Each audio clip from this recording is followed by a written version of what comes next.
National Dastak आप देख रहे हैं, मैं हूं आपके साथ अबरारुल हक रहमानी। दर्शकों, मुस्लिम तंजीमों ने, मुस्लिम संगठन ने बड़ी बैठक करने शुरू कर दी है और इस बैठक में उन तमाम मुद्दों पर विस्तार से चर्चा की जा रही है जिस वजह से आज देश का माहौल जो है वो बिगड़ रहा है। खास तौर पर मुस्लिमों के साथ जो मॉब लिंचिंग की घटनाएं बढ़ी है और साथ ही उनके अधिकारों को जो अब छीनने की कोशिश की जा रही है, दूसरे दर्जे का शहरी बनाने का प्रयास जो चल रहा है इस सरकार के द्वारा, वो अब पूरी तरीके से जो है विफल होने वाला है। और क्यों होगा ये भी मैं आपको बताऊंगा। दरअसल मुस्लिम पर्सनल लॉ बोर्ड ने बड़ी बैठक की है और उस बैठक में उत्तराखंड का यूसीसी जो है लागू किया जाना हो या फिर मुस्लिम महिला के लिए जो फैसला आया सुप्रीम कोर्ट से गुजारा भत्ता देने को लेकर के, उस पर चर्चा करनी हो या फिर मॉब लिंचिंग की घटनाओं, मस्जिदों को, मदरसों को तोड़ा जाना हो गैर कानूनी बताकर, जो है रोड विस्तार करने के नाम पर या और अन्य जो है बहाने बना करके इस तरीके से जो है चीज़ों को ध्वस्त करने की कोशिश की जा रही है। जमीयत उलमा हिंद की भी बैठक हुई थी और मुस्लिम पर्सनल लॉ बोर्ड ने भी इस पर बैठक की, जिसमें तमाम बड़े चेहरे मौलाना अहमद वली फैसल रहमानी, मौलाना मुजद्दिदी और कई और चेहरे वहाँ पर जो है मौजूद थे और उन्होंने कई अहम मुद्दों पर चर्चा की और ये भी कहा कि अगर सरकार इस तरीके से हट धर्म जो है अपनाएगी तो इसके खिलाफ वो कानूनी लड़ाई लड़ने को भी तैयार हैं। लेकिन आपको ये बता दें दर्शकों कि इस पूरे मुद्दे को लेकर के एक यूज़र क़याम हुसैन AIMIM नाम का एक जो यूज़र है, उन्होंने पोस्ट लिखा है, मुस्लिम पर्सनल लॉ बोर्ड द्वारा दिल्ली में आयोजित एक इजलास में असदुद्दीन ओवैसी साहब ने शिरकत की, जिसमें मुस्लिम महिलाओं की तलाक पर सुप्रीम कोर्ट के हालिया फैसले, उत्तराखंड में समान नागरिक संहिता कानून और अन्य अहम मुद्दों पर चर्चा की गई। तो इन तमाम मुद्दों पर जो चर्चा की जा रही है या फिर इस तरीके की बैठकें जो लगातार चल रही है, इंसाफ टाइम्स ने भी एक खबर छापी है, बढ़ती मॉब लिंचिंग से चिंतित मुस्लिम सामाजिक संगठनों ने जो है एक दिवसीय सामाजिक सुरक्षा सम्मेलन का आयोजन किया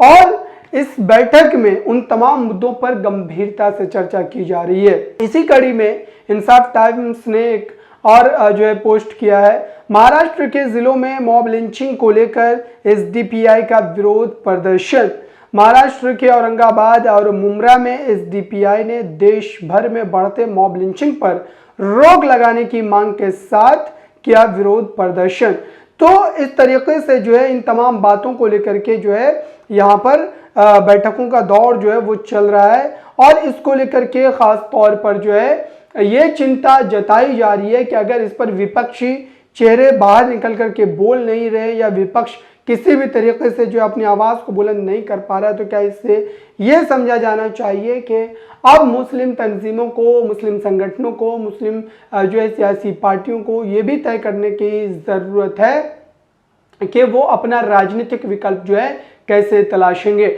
वहीं सलाम टीवी ने एक जो है खबर जो है पोस्ट की है, गुजारा भत्ता पर सुप्रीम कोर्ट के फैसले पर all India Muslim personal law board का एतराज़ है। और देखिए ये एक बड़ी खबर इसलिए भी मानी जा रही है कि इस वक्त मुस्लिम संगठन जितने भी हैं बड़े बड़े, वो लगातार इस बात का विरोध कर रहे हैं, वो लगातार ये जताने की कोशिश कर रहे हैं कि अब इस बात को जो है बर्दाश्त नहीं किया जाएगा, अब इस तरीके के मुद्दों को जो है इतने हल्के में नहीं लिया जाएगा। लेकिन उससे अलग आप सोचिए कि असदुद्दीन ओवैसी जो कि all India Muslim personal law board के भी मेंबर हैं, वो उनकी बैठकों में पहुंचते हैं,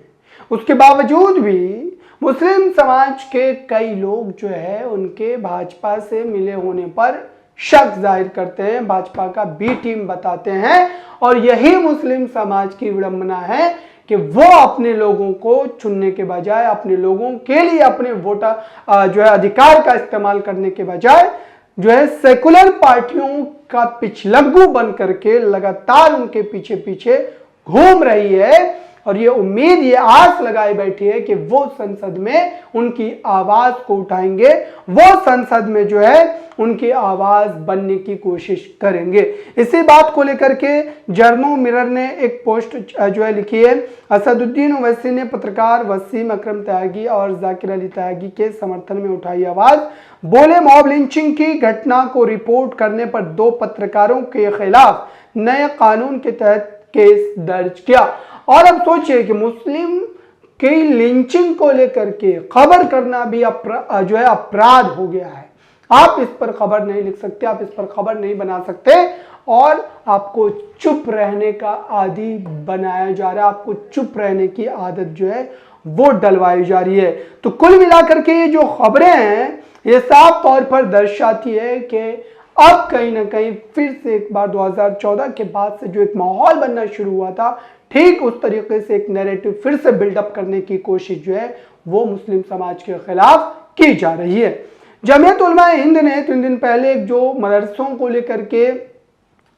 या फिर अन्य मुद्दों को लेकर के जो बड़ी बैठक की थी और उसमें कई गंभीर मुद्दे उठाए थे, उसमें उन्होंने साफ तौर पर यह बात कही थी कि मदरसों के संबंध में यूपी गवर्नमेंट अपना आदेश वापस ले। जमीयत उलमा हिंद के अध्यक्ष मौलाना महमूद असद मदनी का यूपी सरकार के मुख्य सचिव को पत्र,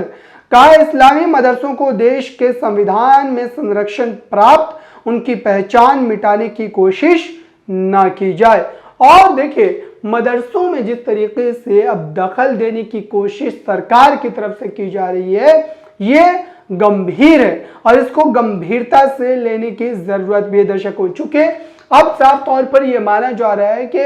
मुस्लिम समाज, मुस्लिम संगठन इस पूरे मामले को लेकर के अब सड़क पर अपनी लड़ाई लड़ने को मजबूर हो चुका है। और कई हद तक जब हम बात करते हैं, जब फील्ड में हम निकलते हैं और लोगों से ये जानने की कोशिश करते हैं,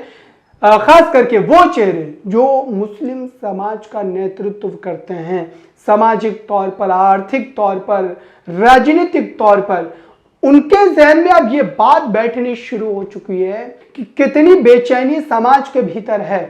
दिल्ली में लगातार रोज बैठकों पर बैठकें जो है वो की जा रही है और उन बैठकों में इसी बात को गंभीरता से चर्चा का विषय बनाया जा रहा है कि मॉब लिंचिंग, मदरसों की हिफाजत, मस्जिदों की हिफाजत और साथ ही मुसलमान के भविष्य पर चिंतन मंथन किया जा रहा है ताकि मुस्लिम समाज अपनी लड़ाई राजनीतिक व्यवस्था में, लोकतांत्रिक व्यवस्था में रह करके लड़ सके। लेकिन कोई भी बड़ा चेहरा या छोटा चेहरा विपक्ष का आपको इस लड़ाई में दूर दूर तक नजर नहीं आ रहा होगा और इस बात को अब मुस्लिम समाज कहीं ना कहीं समझ रहा है। चूंकि देखिए ये कभी SC/ST OBC समुदाय के साथ भी हुआ करता था, लेकिन उन्होंने अपनी ताकत को पहचाना, अपनी आवाज बनाई, राजनीति में अपना दबदबा स्थापित किया और आज उनके लोग संसद में पहुंचकर उनकी आवाज बनने का काम कर रहे हैं। लेकिन मुस्लिम समाज अब भी अपने उस हताश और निराश करने वाले स्थिति पर जो है चिंतन मंथन ही कर रहा है। जो लोग मुस्लिमों की आवाज बनने की कोशिश कर रहे हैं, जो संसद में उनकी आवाज उठाते हैं, दरअसल वैसे चेहरों पर भाजपा की बेटेम होने का एक टैग लगा दिया जाता है उनको बदनाम करने के लिए, चाहे वो असदुद्दीन ओवैसी जैसी जो है पार्टियां हो या फिर SDPI हो या UDF हो या फिर इंडियन मुस्लिम लीग हो। ये तमाम ऐसी पार्टियां हैं जो उनकी आवाज बनने की कोशिश करती है, लेकिन उसके खिलाफ एक नैरेटिव, एक माहौल तैयार करने का प्रयास पूरी तरीके से किया जाता है। अब दर्शकों आपको क्या लगता है, क्या वाकई मुस्लिम समाज को अब जागना चाहिए? क्या अपनी राजनीतिक लड़ाई लड़नी चाहिए? समाज को जागरूक करना पड़ेगा, तभी जाकर के वो भारतीय जनता पार्टी और NDA की जो ये सरकार है उससे लड़ पाएगी, वरना उनकी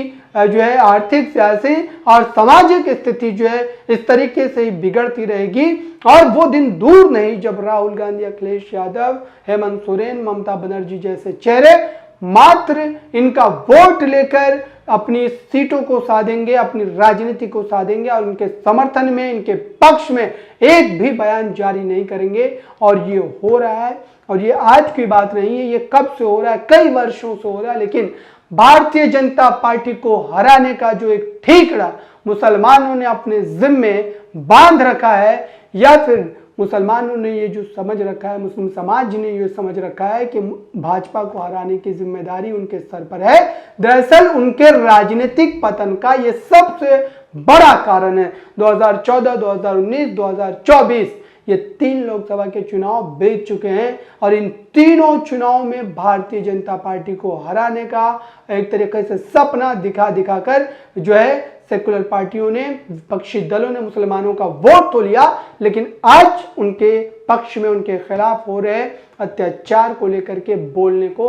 तैयार तक नहीं है। राहुल गांधी का एक ट्वीट नहीं आता है, अखिलेश यादव का नहीं आता है, ममता बनर्जी का नहीं आता है, हेमंत सोरेन का नहीं आता है। और वोट के तौर पर अगर देखा जाए तो लगभग 70 से 80% तक मुस्लिम समाज का वोट इन्हीं तमाम सेकुलर पार्टियों को जाता है। अब क्या मुस्लिम समाज जागेगा? आप दर्शक क्या सोचते हैं इस पूरी बातचीत पर कमेंट बॉक्स में जरूर बताइएगा। जुड़े रहे नेशनल दस्तक के साथ। नेशनल दस्तक की आपसे गुजारिश है कि अगर इसको बचाना चाहते हैं तो नेशनल दस्तक को सब्सक्राइब करने के लिए रेड कलर के सब्सक्राइब बटन को दबाएं, फिर बेल आइकन की घंटी दबाएं। नेशनल दस्तक को बचाने के लिए बहुत जरूरी है कि हर खबर को शेयर करें, लाइक करें, कमेंट जरूर करें।